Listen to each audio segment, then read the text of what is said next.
सभी भाई बहनों को नमस्कार। आज हमें एक बहुत ही अर्वाचीन प्रश्न है, मैं कौन हूँ, हु एम आई, उसका उत्तर देने का प्रयास करेंगे। तो देखिए, आदि गुरु शंकराचार्य ने एक ही शब्द में, एक ही वाक्य में इसका उत्तर दे दिया है, अहम ब्रह्मास्मि। लेकिन ये उत्तर उनके लिए है जो उस ब्रह्म को जानते हैं, उस ब्रह्म के स्वरूप को समझते हैं। और सामान्य व्यक्ति भी यदि समझना चाहे तो इसका उत्तर जान लेंगे। आप यदि ये देखें कि मैं देह हूँ, क्या मैं देह हूँ, तो उत्तर आएगा नहीं, मैं देह नहीं हूँ। फिर क्या मैं इंद्रियां हूँ? नहीं, मैं इंद्री भी नहीं हूँ। मैं शरीर भी नहीं हूँ, मैं इंद्री भी नहीं हूँ, मैं मन भी नहीं हूँ, मैं बुद्धि भी नहीं हूँ, मैं चित्त भी नहीं हूँ, मैं अहंकार भी नहीं हूँ। तो फिर मैं क्या हूँ? मैं इन सब के परे जो मैं, यानी आपका अस्तित्व, जो वास्तविक अस्तित्व है, आपकी आत्मा, आप वही हो। अयम आत्मा ब्रह्म, और ये आत्मा ही ब्रह्म है। जब मैं और आप आत्मा हैं, इसीलिए 3 और उपनिषदों के बहुत अच्छे सूत्र हैं। तत्त्वमसि, तत् कहते हैं उस परम ब्रह्म परम पिता परमात्मा को। त्वम यानी तुम भी वही हो, मैं भी वही हूँ, तुम भी वही हो। सो अहम, और हम सब भी वही हैं। कौन? ब्रह्म। तो मैं कौन हूं का उत्तर, मैं ब्रह्म हूं। अब ये बात कहना इतना आसान है, लेकिन उस लेवल तक पहुंचना उतना ही मुश्किल है। उस लेवल तक पहुंचने के लिए हमें स्थूल, सूक्ष्म और कारण, इन स्वरूपों को इग्नोर करना पड़ता है, इनसे तटस्थ होना पड़ता है। इनसे जब तटस्थ हो जाएंगे, अपने स्वरूप में स्थित हो जाएंगे, अपने चित्त की वृत्तियों को शांत कर लेंगे योग और अभ्यास के माध्यम से। अभ्यास और वैराग्य का निरंतर लगातार लंबे समय तक अभ्यास करते करते जब आपको अपने आत्म स्वरूप में पूरी श्रद्धा हो जाएगी और आपको ये लगेगा ये संसार जो चलने फिरने वाली परिवर्तनशील माया है, मैं वो नहीं हूँ। यदि मैं होता तो अब तक मेरा अस्तित्व ही खत्म हो गया होता। मैं स्थिर हूँ, शांत हूँ, दृढ़ हूँ। न देह हूँ, न मन हूँ, न बुद्धि हूँ, न चित्त हूँ, न अहंकार हूँ। मैं 3 गुणों से परे हूँ और 5 कोशों से भी परे हूँ। मैं स्वयं ज्योति स्वरूप आत्मा हूँ। ऐसा अपरोक्ष दृढ़ ज्ञान हो जाए, यानी डायरेक्ट इसकी अनुभूति शुरू हो जाए साधक को, तब वो मानने लग जाता है कि वास्तव में मैं ब्रह्म हूँ।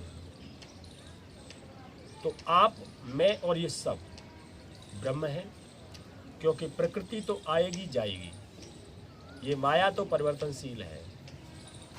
ये रजोगुण, तमोगुण और सतोगुण तीनों ही परिवर्तनशील हैं। जो अपरिवर्तनशील है वो है आपका निज स्वरूप आत्मा, और वो निज स्वरूप आत्मा ही परम ब्रह्म परमात्मा की छाया है। हम सब आपके भीतर है, और हकीकत में आप वही हो, मानो या मत मानो। आज नहीं तो कल जब समझ में आ जाएगा तब मान लेंगे। जब देखेंगे कि सब कुछ बदल रहा है, शरीर भी बदल रहा है, दुनिया भी बदल रही है, रिश्ते नाते बदल रहे हैं, जगत बदल रहा है, ये संपत्ति बदल रही है, सब कुछ बदल रहा है, केवल एक चीज़ नहीं बदल रही है। और जो नहीं बदल रही है, जो विष्णु तत्व आप सबके भीतर है, वही आप हो, मैं भी वही हूँ।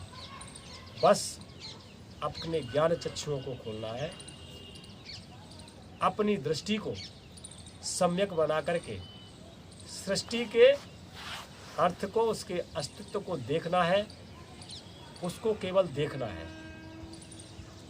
दृष्टा दृशी मात्र प्रत्यानुपश्य, जो दृष्टा आत्मा है वो केवल देखने की शक्ति मात्र है। लेकिन उसकी कमजोरी क्या है? प्रत्यय अनुपस्य, यानी वो वृत्तियों के ओर देखने वाला है। यदि वृत्तियों से जो रजोगुण तमोगुण की वृत्तियां हैं, जो अनवरत रूप से अनादि हमारे साथ लगी हुई हैं, सृष्टि के प्रारंभ से कितने जन्म जन्मांतरों से हमारे साथ लगी हुई हैं, यदि उनका लोप हो जाए, जैसे भगवान पतंजलि जी कहते हैं कि योगस चित्त वृत्ति निरोधा, यदि हमारे चित्त की वृत्तियां जो प्रमाण विपर्य विकल्प निद्रा स्मृति के रूप में हम सबके भीतर हैं, उनका क्या हो जाए? समाधान हो जाए, शांत हो जाए। तदा दृष्टु स्वरूपे अवस्थानम, तब वो दृष्टु यानी कि आपकी आत्मा है अपने स्वरूप में स्थित हो जाती है। भगवान श्री कृष्ण उसी को स्थिति प्रज्ञ बोलते हैं। वो योग योगी को साधकों का क्या है? परम उद्देश्य है। इसे प्राप्त करने के बाद कौन सी अवस्था आ जाती है? वो अवस्था को भी योग सूत्र के द्वारा मैं आपको बता दूं। पुरुषार्थ शून्य नाम, आपका चित्त पुरुषार्थ से शून्य हो जाता है। गुणानाम प्रति प्रशवः, आपके गुण रजोगुण तमोगुण सतोगुण जिसके लिए उत्पन्न हुए थे वो खत्म हो जाते हैं, क्योंकि कोई कार्य ही नहीं रहा करने के लिए। जब कार्य ही नहीं रहा करने के लिए तो सारे गुण भी समाप्त हो गए। गुण उत्पन्न होते हैं हमें भोग देने के लिए। यदि हमें भोगना ही नहीं है और भागना भी नहीं है, केवल जागना है, न भोगना न भागना। गुणानाम प्रति प्रशवः कैवल्यम, कैवल्य की अवस्था आ जाती है, अपने स्वरूप में स्थित हो जाते हैं। कैवल्यम, और चित्त की शक्ति समाप्त हो जाती है, यानी चित्त जिनकी वजह से चंचलता थी, कार्य करने की प्रवृत्ति थी, वो भी समाप्त। ये परम शून्य की अवस्था ही हमारी और आपकी अवस्था है। वो आत्मस्वरूप हमारा निज स्वरूप है, वो स्वयं प्रकाशित है, ज्योति स्वरूप है, वही हमारा ध्येय है, वही हमारा उत्तर है। ये हमारे उस अनादि और बहुत समय से चला रहे प्रश्न का उत्तर है, अहम ब्रह्म अस्मि। हु एम आई? मैं ब्रह्म हूँ, मैं आत्मा हूँ, स्वरूप हूँ, और मेरा काम है उपासना। जब मैं जीव भाव में हूँ तो मैं उपासक हूँ। किसका? ईश्वर का। तो जीव भाव से ब्रह्म भाव की ओर जाने वाले व्यक्तियों के लिए तो अहम ब्रह्म, और बाकी फिर अगर जीव भाव है तो उपासना ही समाधान है।